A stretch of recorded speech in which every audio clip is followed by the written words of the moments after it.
Vamos todos para lá. Estou aqui esperando.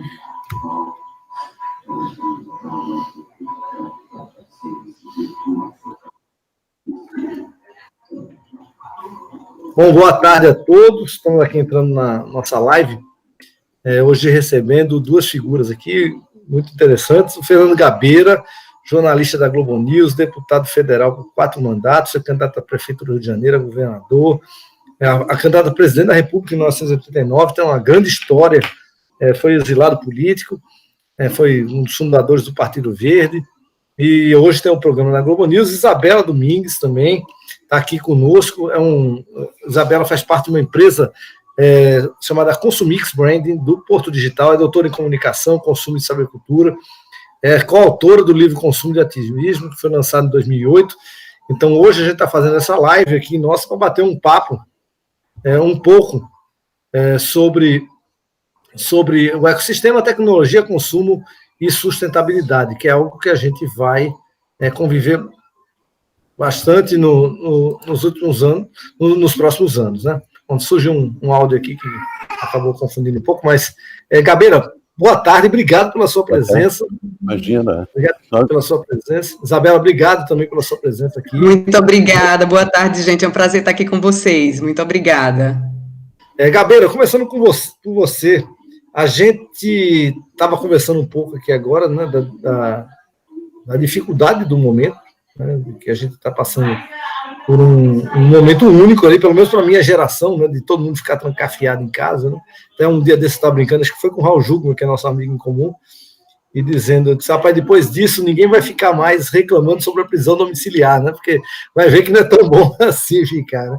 Mas quais as lições que a gente está aprendendo desse momento, hein?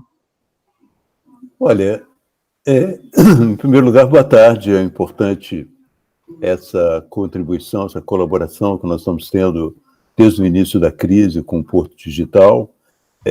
Desde o início da crise, eu senti que a ciência teria, evidentemente, um papel muito importante na solução do problema, seja através da vacina, seja através dos remédios, né? Mas que a tecnologia ia nos ajudar muito a conviver com o problema, né? A tecnologia teria um papel muito grande nisso. Daí eu iniciei esse contato com o Porto Digital, no sentido de tentar estimular também todas as iniciativas que pudessem nos ajudar a conviver com esse momento e usar a tecnologia, uma vez que, como eu disse, é um vírus na era digital. Não é a peste negra, não é a gripe espanhola, ele existe na era digital e, na verdade, ele acabou contribuindo para que o processo de virtualização, não só das vidas, como da própria economia, se acentuasse, não é? Você observa, por exemplo, que a Amazon já contratou mais gente para entregar as coisas. Aquelas lojas físicas que estavam mais ou menos em decadência, talvez sofram um golpe maior agora, entende? Os patrões descobriram que você trabalhando em casa, talvez eles possam economizar sem perda de produtividade, eles possam economizar um pouco de infraestrutura que eles gastam nos seus prédios, com água, luz e aluguel e tudo mais. Enfim, há pessoas que têm uma visão assim, eu vou completar rápido, né? Mas há pessoas que têm uma visão de que o capitalismo está na sua fase final e que finalmente entraremos numa outra fase mais humanitária, mais... Eu acredito que o capitalismo usa muito esses momentos de crise para se aprofundar e para se renovar. Eu não sei ainda o que vai acontecer precisamente, mas esses dois movimentos estão em curso. Uma crise muito aguda, mas um processo de renovação também bastante grande. Isabela, você tem a mesma visão?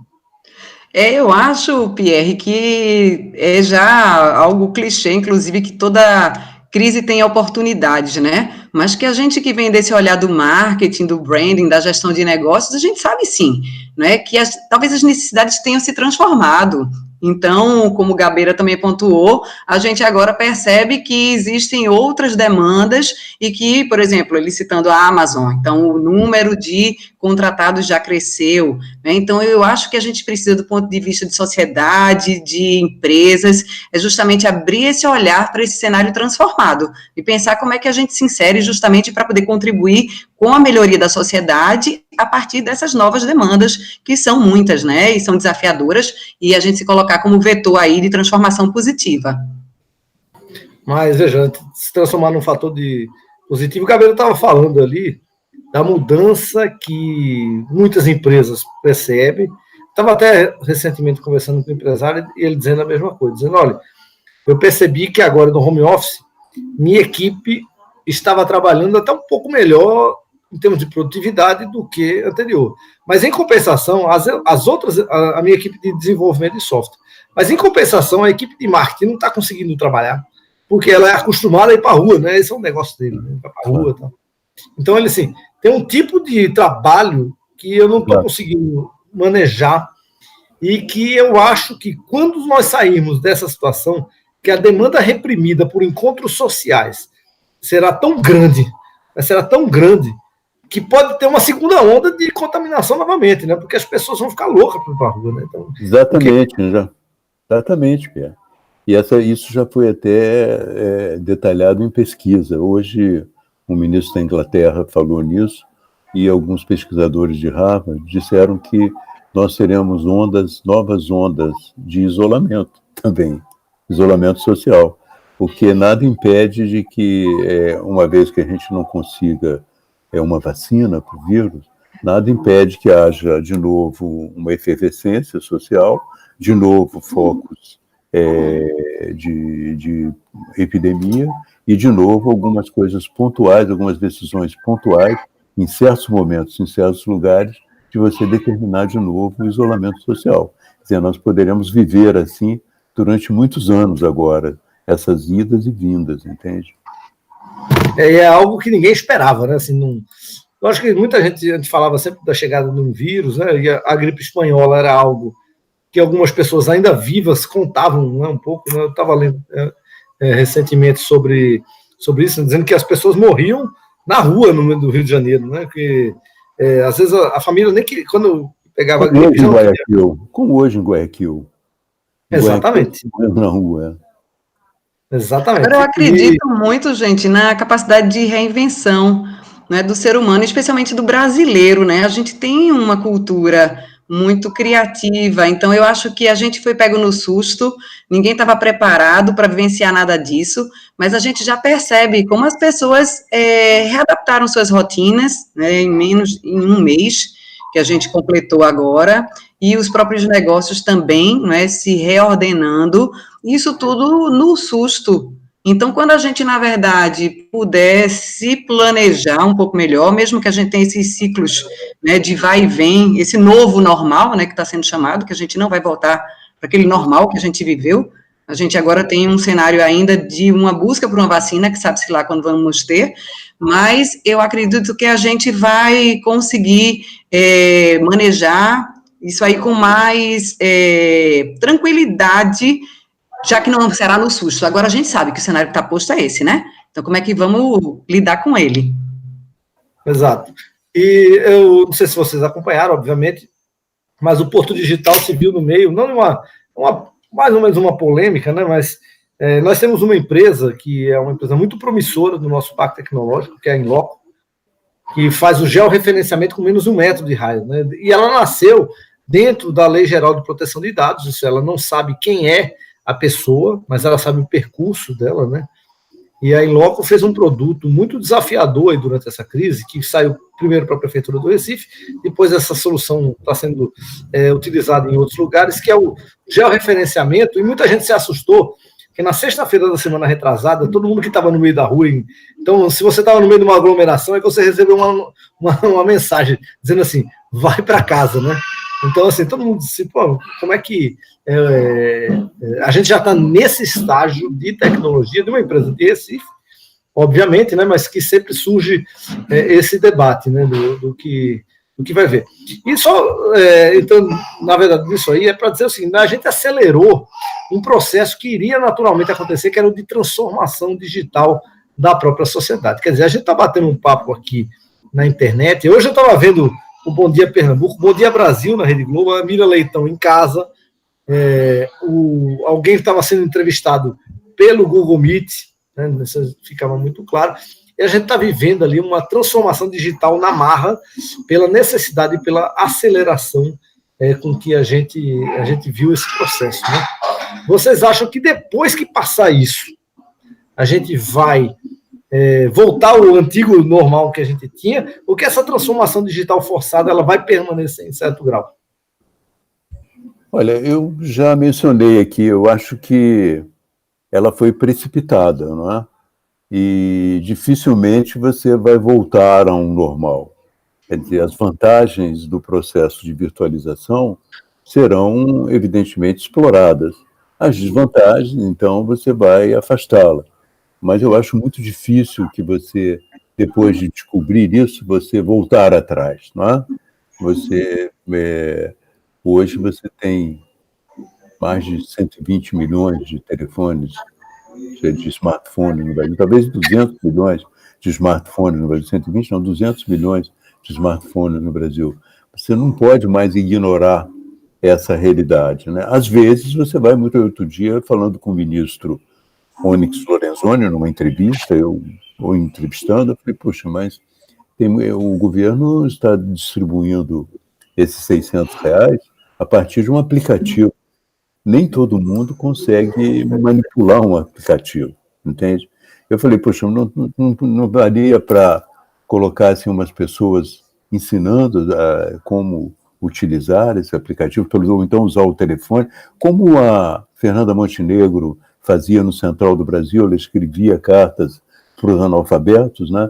Você precisava também introduzir pessoas nesse mundo, porque elas foram julgadas muito rapidamente. Você imagina uma pessoa, de repente, tem apenas um telefone celular, e o governo te diz, olha, entra no meu aplicativo e faz todas as questões aí que você vai receber os R$ 600. Ele talvez não tenha entrado nunca no aplicativo antes, não é? Como é que ele vai manipular isso? Então, nós temos que avançar, vai avançar muito, vai forçar muito. Por exemplo, essas pessoas foram julgadas nesse processo, não é? E certamente elas vão adiante. Alguma coisa a gente vai ter que reparar no caminho, entende? Alguma coisa vai ter que ser reparada. Ela mesmo falou, existe uma demanda de encontros sociais, não é? Esses encontros vão acontecer quando terminar o isolamento, não é? Existe uma demanda, por exemplo, muito possivelmente vai existir uma demanda de várias coisas que não estão acontecendo agora, um show ao vivo, por exemplo, ou assistir um jogo de futebol, mas isso tem o seu prazo. Na Alemanha, por exemplo, nós vamos ter que, dentro de 3 meses, vai começar o campeonato alemão, mas o campeonato alemão vai começar sem público. Ele não pode começar com público. Então, nós vamos ter que nos adaptar progressivamente a essa nova época. Vamos ver o que vai sobrar, o que não vai sobrar, mas a experiência histórica mostra que esses avanços dificilmente voltam atrás, entende? Dificilmente você vai abrir mão desse processo de comunicação e desse processo virtual que está instalado no Brasil. Muita gente hoje diz o seguinte, pensando no SUS e no papel do governo, assim, está vendo? O Estado é importantíssimo. As visões liberais estão equivocadas, porque o Estado é importante no SUS, você tem um SUS que pode atender as pessoas, o Estado é importante na criação de frentes de trabalho e na distribuição de dinheiro para essas pessoas e para empresas, mas elas se esquecem também que se nós não tivéssemos feito a quebra do monopólio nas telecomunicações, a gente não teria condições hoje de dar uma resposta como nós estamos dando a essa crise, entende? Uma resposta de produtividade, de comunicação, que nos dá não só a possibilidade econômica maior, mas até de segurança maior, entende? Então, o que eu quero dizer com isso é o seguinte, que nenhuma análise decisiva, completa, vai enfechar esse momento. Nós vamos ter que ter uma capacidade de ver o que sobra, o que não sobra, entende, disso tudo. Hoje eu escrevi um artigo sobre isso, sobre os filósofos que estão... Eu disse, os filósofos sempre interpretaram o mundo. Agora, imagina numa quarentena, quando eles não têm o que fazer. Não é? Eles vão interpretar muito mais. Não é? Que bom, para nossa sorte. Mas a verdade é que alguns queimaram a ficha, queimaram a largada. Né? Alguns, por exemplo, da esquerda e da direita, consideraram que a pandemia era uma invenção. Alguns da esquerda consideraram que a pandemia era uma invenção dos governos e da mídia para acentuar o controle sobre a população. E alguns da extrema-direita consideraram que a pandemia era uma invenção da mídia e da esquerda para enfraquecer os governos dos populismos de direita, do Trump e do Bolsonaro, entende? E esses queimaram na largada, porque eles não entenderam o que aconteceu realmente.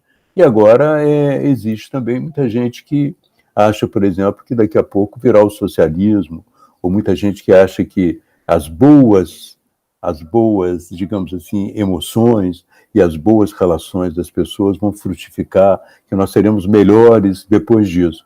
Eu vi uma moça dizendo isso na internet, até achei interessante. Ela dizendo, vocês estão dizendo que o vírus veio para melhorar a nossa vida, para melhorar nossas relações, mas eu quero dizer uma coisa clara, ele veio para nos matar e para devastar a economia. Mas nós podemos melhorar as nossas relações, entende? O vírus não é revolucionário, vai depender muito de como a gente trata esse processo, entende?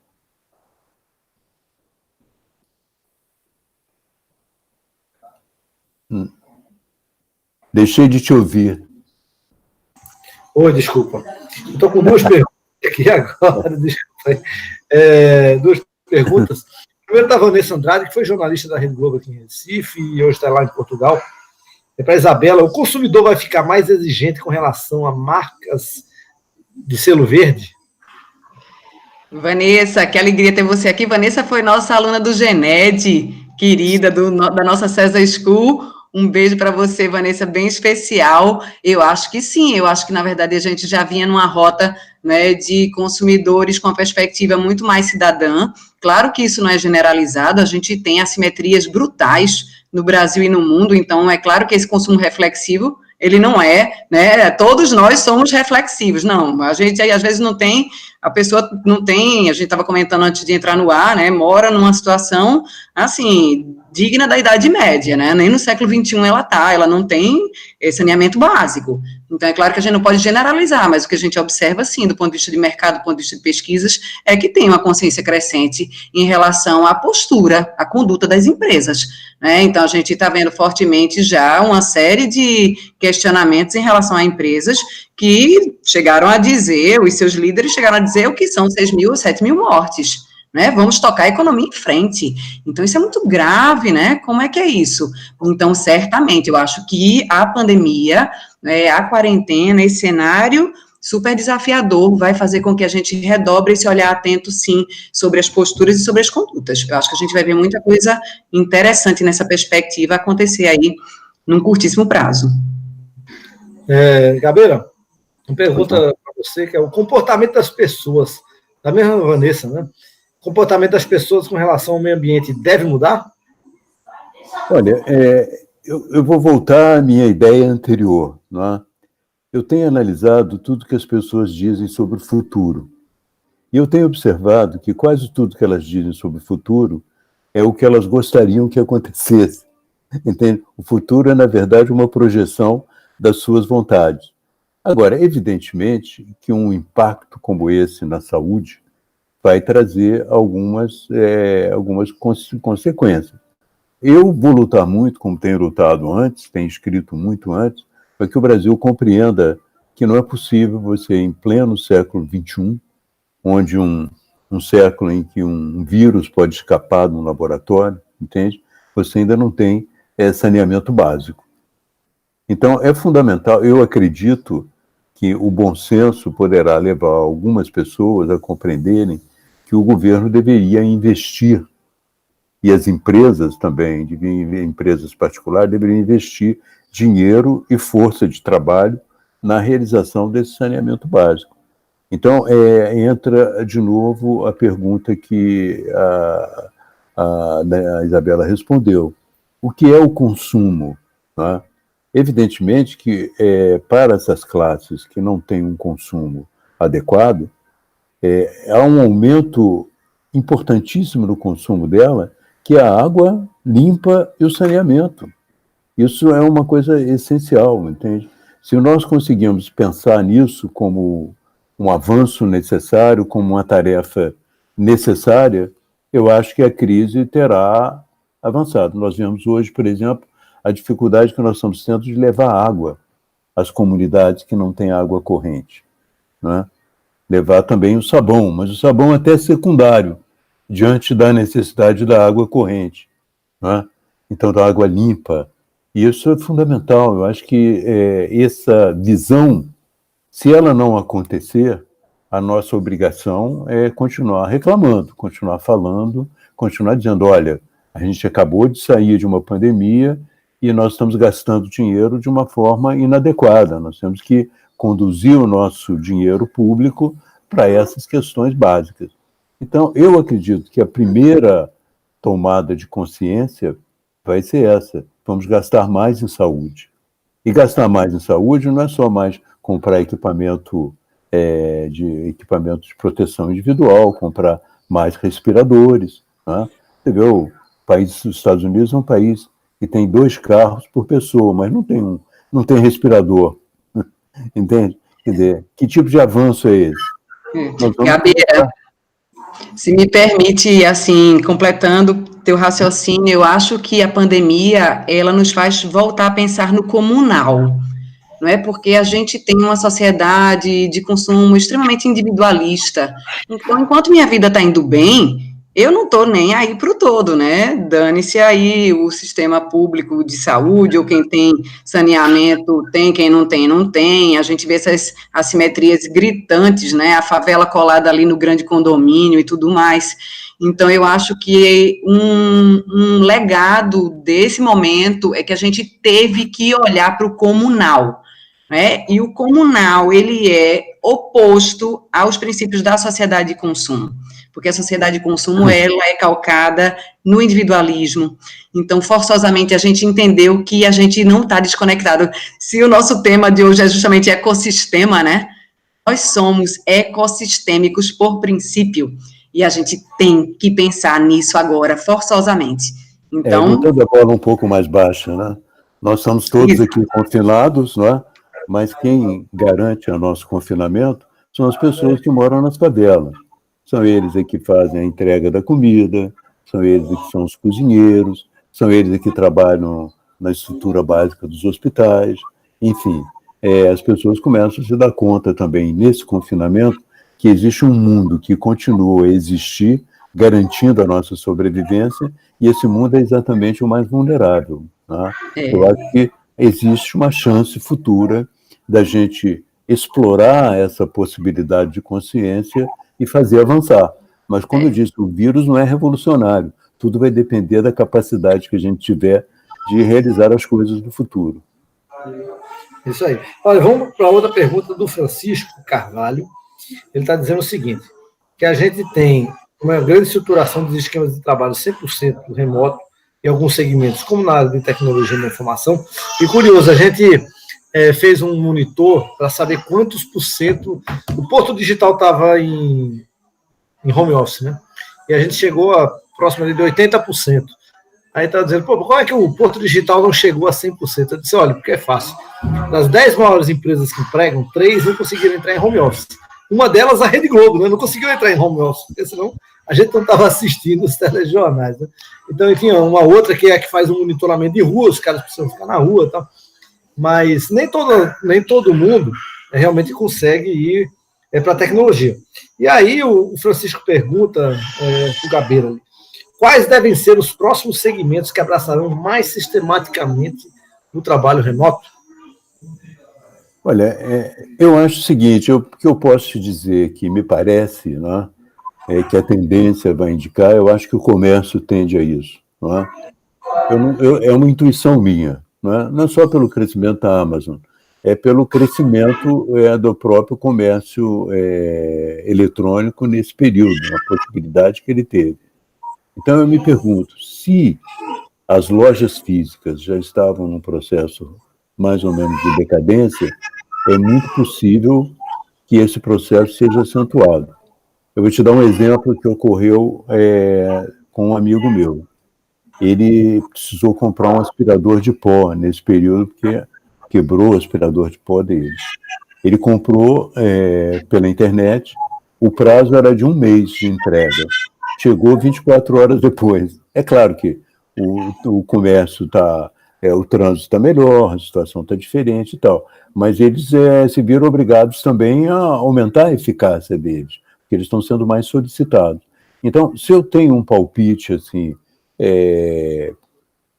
que vale a pena, é o comércio, entende? Eu acho que o comércio vai ter... Porque você vê, por exemplo, a Isabela falou uma coisa importante, ela analisou na vida dela os deslocamentos que ela teve e que ela considera inúteis, não é?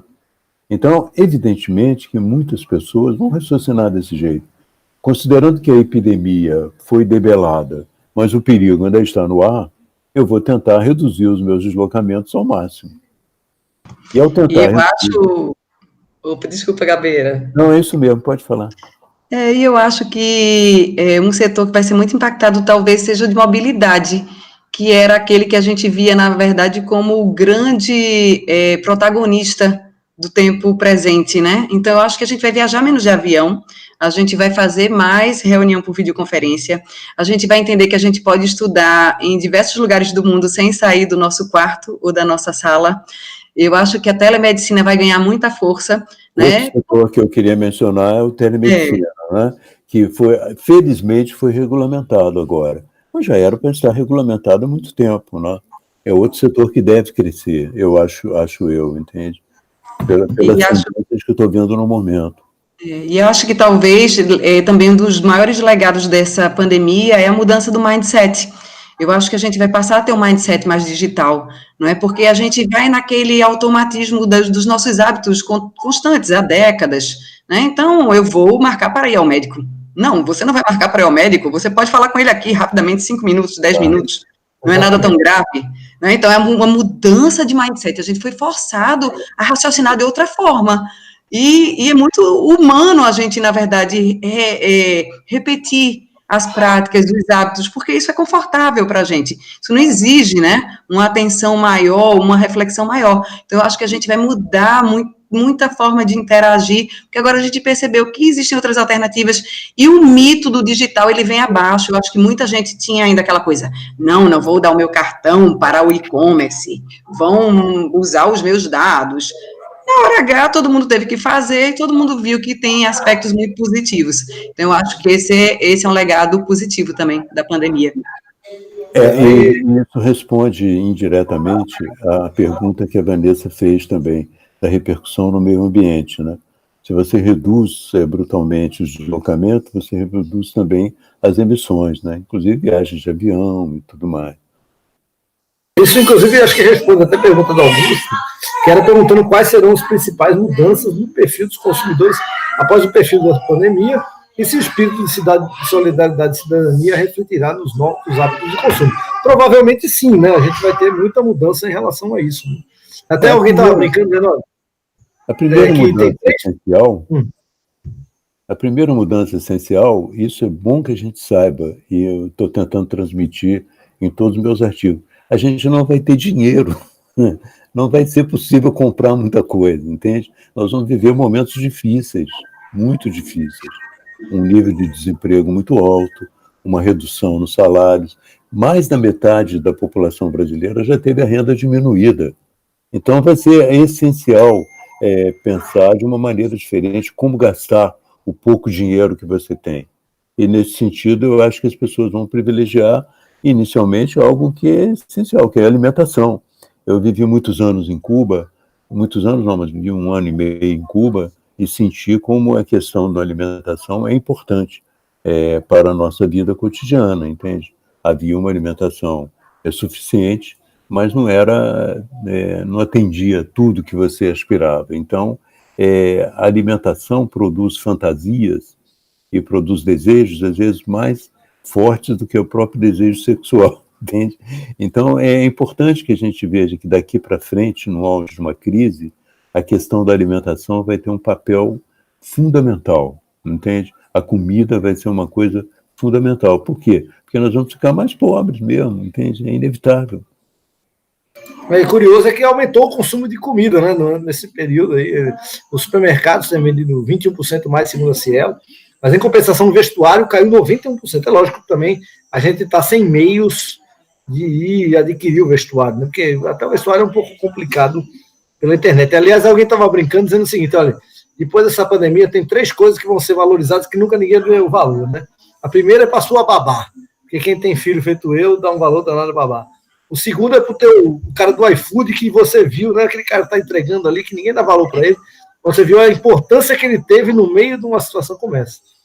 E o terceiro é o seguinte: como tem valor seu cabeleireiro, né? Porque tá todo mundo... E a manicure? A manicure eu quero! Manicure. Aliás, na Alemanha estão começando a liberar esse setor.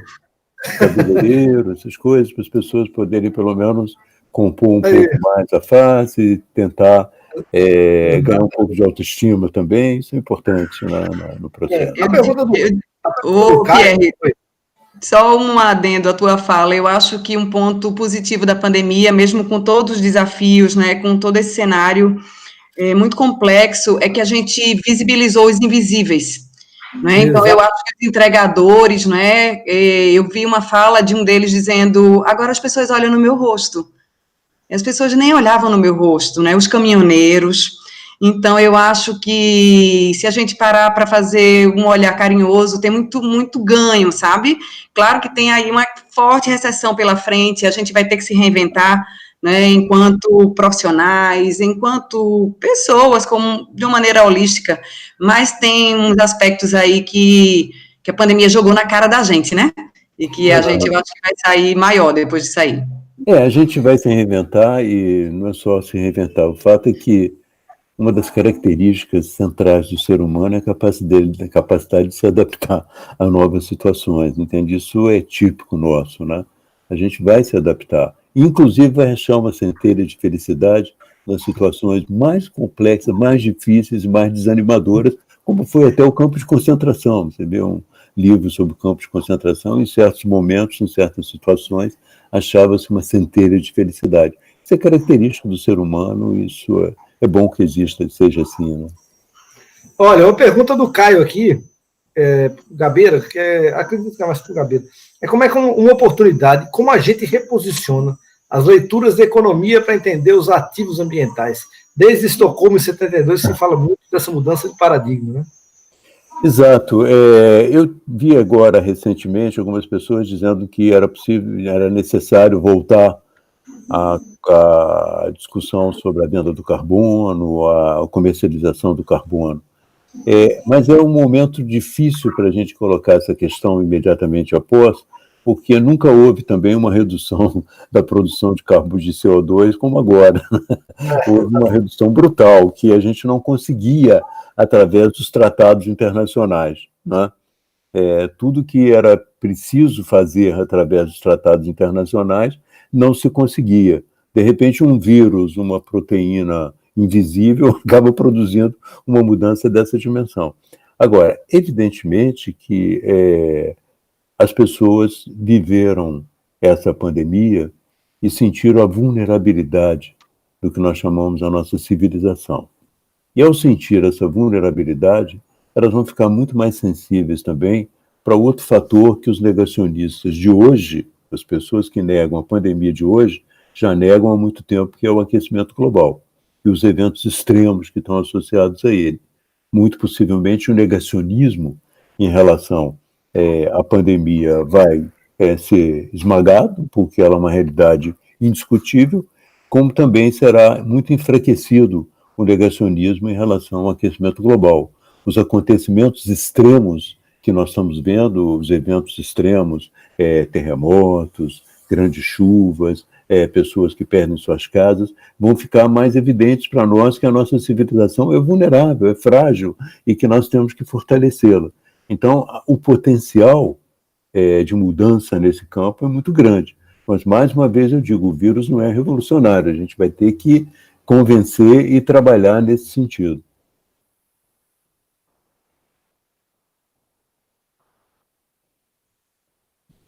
Tem uma pergunta da Mariana Lobo, que é para o Gabriel e para a Isabela. Primeiro para a Isabela ali.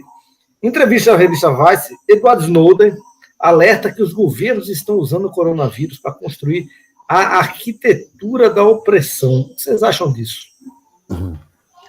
Bem, eu como pesquisadora de uma rede que estuda vigilância, controle, sociedade e tecnologia, eu acho que a gente deve ter um olhar atento, sabe? Porque, querendo ou não, a gente está vendo ser feita uma grande base de dados agora jamais vista. Pela necessidade de entregar os R$ 600, o governo conseguiu coletar dados e cadastrar pessoas que estavam completamente invisíveis à margem, e estando à margem, elas, claro, não teriam benefícios, mas elas também não estariam, né, sob a ótica de determinados mecanismos de vigilância e controle social, vigilância de massa, como vem se discutindo globalmente, né?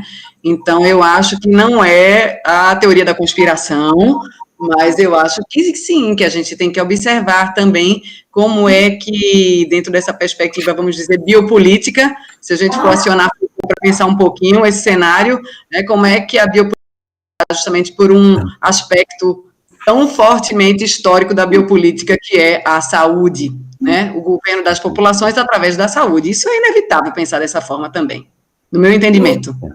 Eu concordo com a preocupação dele. Você vê, todo mundo que tem uma preocupação acaba projetando a sua preocupação para o futuro. O Snowden tem essa preocupação do controle. Há outros cientistas sociais, filósofos, que acham que o momento vai ser propício para um controle maior. Alguns dizem, poxa, já controlam as nossas vidas através da nossa atividade de consumidor. Você sabe que pela internet, você consumindo, as pessoas sabem que você consome, já se comunicam contigo como consumidor. Mas eu estava falando exatamente de ter os mecanismos que, como existem algumas empresas nos Estados Unidos, que detectam a sua temperatura, que tem termômetros pela internet. Então, elas conseguem, através desse processo, ter a leitura de, digamos assim, 1 milhão de temperaturas individuais, entende? E alguns dizem, poxa, vocês já controlam a nossa vida de consumidor, imagina quando entrarem dentro da nossa pele, entrarem dentro do nosso corpo, vão controlar as nossas reações. Mas o que eu digo é o seguinte, não é uma coisa imposta, é uma coisa que a pessoa aceita, é um acordo, entende? Eu, por exemplo, não teria inconveniente se controlasse a minha temperatura nesse momento, porque eu acho que eu daria uma contribuição para que o processo todo fosse feito. Quando você chega no aeroporto, por exemplo, muito possivelmente em alguns lugares as pessoas resistiram quando alguém foi tentar tirar a sua temperatura. Mas as circunstâncias nos obrigaram a isso, a ter um nível de cooperação maior. Da mesma maneira, eu não me importaria se alguém estivesse controlando os meus deslocamentos pelo celular, entende, nesse momento. Quer dizer, eu acho que é uma coisa que você pode trabalhar em conjunto, trabalhar voluntariamente com isso. Agora, quando é feito sem a sua aceitação e escondido, aí realmente é um problema. Agora, de todos os lugares do mundo onde realmente esse processo resultou um controle maior e resultou até numa ditadura maior, foi apenas a Hungria. Esse país em que o Orbán aproveitou a situação para transformar numa ditadura maior, mas não houve ainda um processo de empoderamento dos governos, porque ao mesmo tempo que o governo passou a ter um papel maior, a sociedade horizontalmente passou a ter um papel maior também nos seus trabalhos de solidariedade, nas suas relações. Quer dizer, hoje o avanço do poder horizontal também é muito grande, entende? Isso. Vamos para as perguntas finais aqui. Primeiro uma para o Gabeira, que é do Ives Nogueira, que é o presidente do Softex de Recife. Está naquele grupo nosso que a gente discute, né? Sobre o ponto digital. Gabeira, você imagina que a concentração de renda irá aumentar? Os mais ricos irão, de fato, mudar o comportamento e trabalhar para uma distribuição de renda mais igualitária? Olha, é muito difícil. Muita gente acha que o vírus vai transformar as pessoas para melhor, né? Eu continuo dizendo que não. que não é necessariamente revolucionário. Você vê que hoje, por exemplo, existem pessoas que criam aplicativos falsos para roubar o dinheiro de quem ganha R$ 600 para viver. Você vê que há países que confiscam máscaras, entende? Você vê que a própria China procura usar o mecanismo de mercado para ganhar um máximo com a venda dos equipamentos médicos. Quer dizer, o ser humano não é um novo homem que o Guevara previu. Ele é um homem que o Shakespeare descreveu, com suas misérias, com suas grandezas, vai continuar assim, entende? Mas acontece uma coisa, que as próprias empresas vão encontrar uma sociedade transformada. Elas vão ter que falar uma nova língua. A Isabela, por exemplo, mencionou os caras que queriam trabalhar a todo custo e falaram, não importa que morram tantas pessoas. Eles caíram. Eles perderam.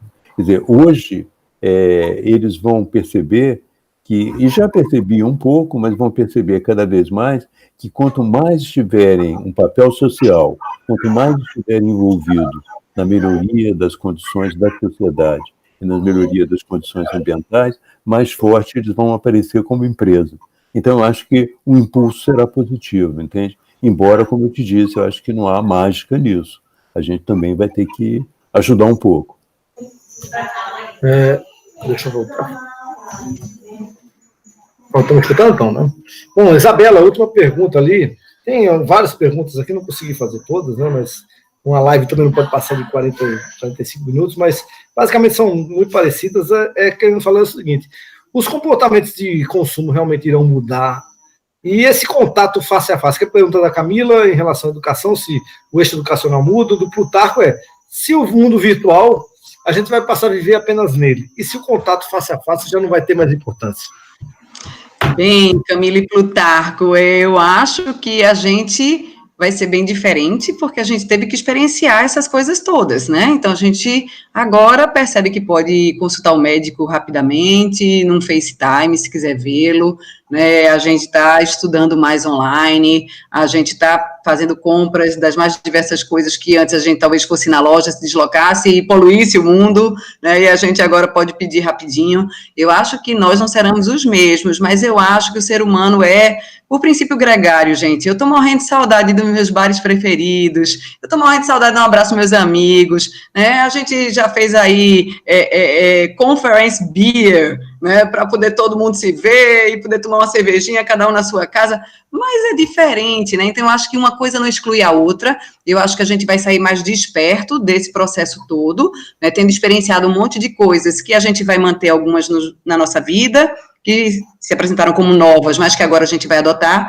mas eu acho que, assim, uma coisa não vai fazer com que a outra perca a relevância que tinha, né? Vocês viram na China, há poucos dias, a revanche do consumo, né? Então, as pessoas podendo voltar aos shoppings e voltando com avidez, não é só pela compra, gente, é pela sociabilidade, né? É poder viver aquele voyeurismo que Walter Benjamin já falava no livro Passagem, no século XIX, na França. É você poder usufruir de múltiplas sociabilidades, né? Então, eu acho que a gente vai ter uma transformação, sim, mas que a gente vai ter uma acomodação de todas essas experiências, a gente vai poder experienciar muito mais a partir de agora.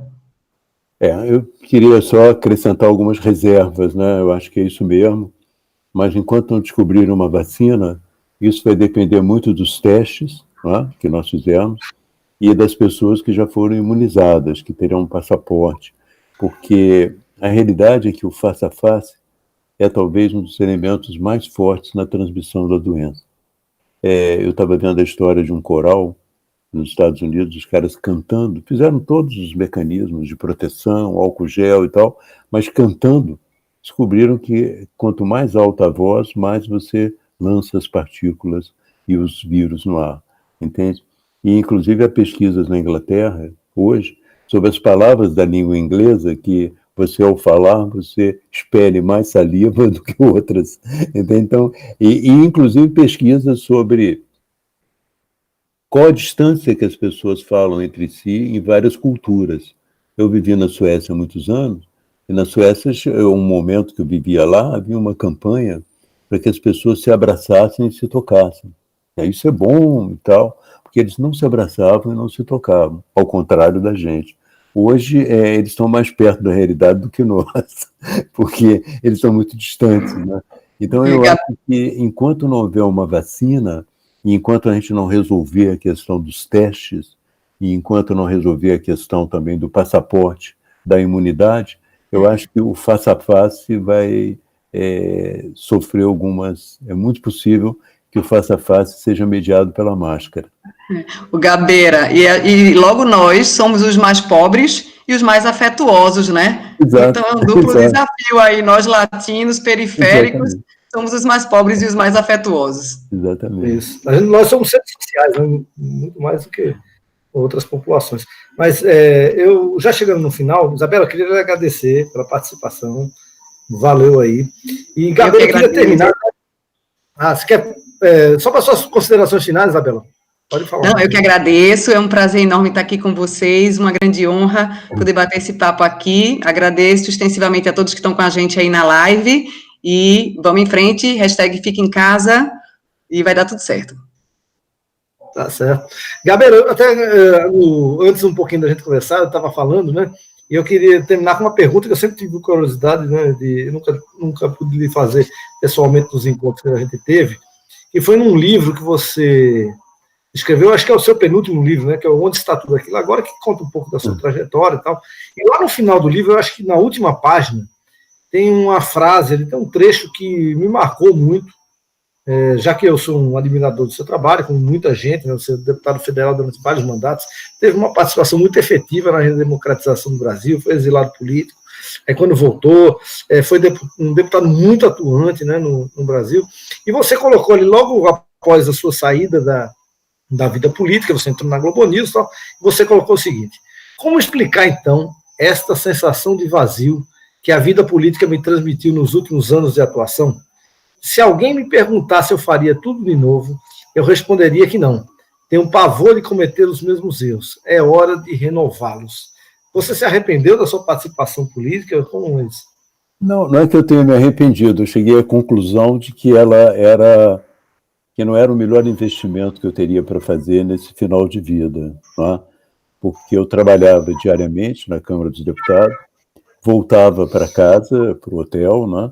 E com a sensação de que não tinha feito quase nada. E sabendo que aquele meu trabalho e toda a estrutura que nós montávamos era muito custoso para o país. Um deputado e sua estrutura custa muito caro para o país. Então eu me demandava diariamente, mas será que o dinheiro que eu estou recebendo do país justifica isso? Como eu te disse, eu não queria cometer os mesmos erros, mas às vezes eu até sonho em voltar. Se eu tivesse a sensação que eu pudesse dedicar a minha vida a essa questão do saneamento básico, entende? Se eu fosse para a política, eu pudesse ajudar, eu iria. Mas eu estou hoje convicto de que eu posso continuar tentando achar uma maneira de contribuir isso sem mandato, entende? Sem utilizar a estrutura do governo e a estrutura pública. Mas as tarefas essenciais da nossa geração continuam aí, né? A gente não realizou, né? E realmente, cada vez que surge uma situação dessas, eu vejo o país sem saneamento básico, com as pessoas vivendo nessa situação, eu me pergunto, puxa, não vale a pena entrar de novo para tentar fazer alguma coisa? Vale, mas na política não é o caminho mais produtivo, entende? Essa é a questão. Perfeitamente. O Brasil perdeu um grande político, mas ganhou um grande programa. O seu programa é fantástico. A gente assiste, quem assiste e acompanha muito, a gente começa a conhecer um Brasil que a gente, às vezes, não conhece. A gente conhece o Rio de Janeiro, conhece aqui, mas você não conhece, às vezes, os lugares como Paraty, que eu vi, uma outra comunidade lá no Espírito Santo que você foi. Isso para a gente é bem interessante. Mas, eu queria agradecer, Isabela Gabeira, obrigado pela participação. Esse é o primeiro programa que a gente fez aí, eu mediando pelo Porto Digital, mas a gente tem tentado fazer muita coisa ali com base na tecnologia, porque a gente sabe que os instrumentos tradicionais de saúde, obviamente, vão falhar, porque não há capacidade de entrega tão grande nesse momento, né? A gente precisaria de muito mais coisa no tradicional, a gente tentando fazer dentro do que a gente pode, mas acho que a Isabela falou, o recado é esse, né? Fica em casa, vamos esperar essa curva passar um pouco, e a gente vai sobreviver, essa que é a grande verdade. Obrigado a todos aí, a gente encerra aqui em nome do Porto Digital, das entidades, né, Softex, CEPROP, a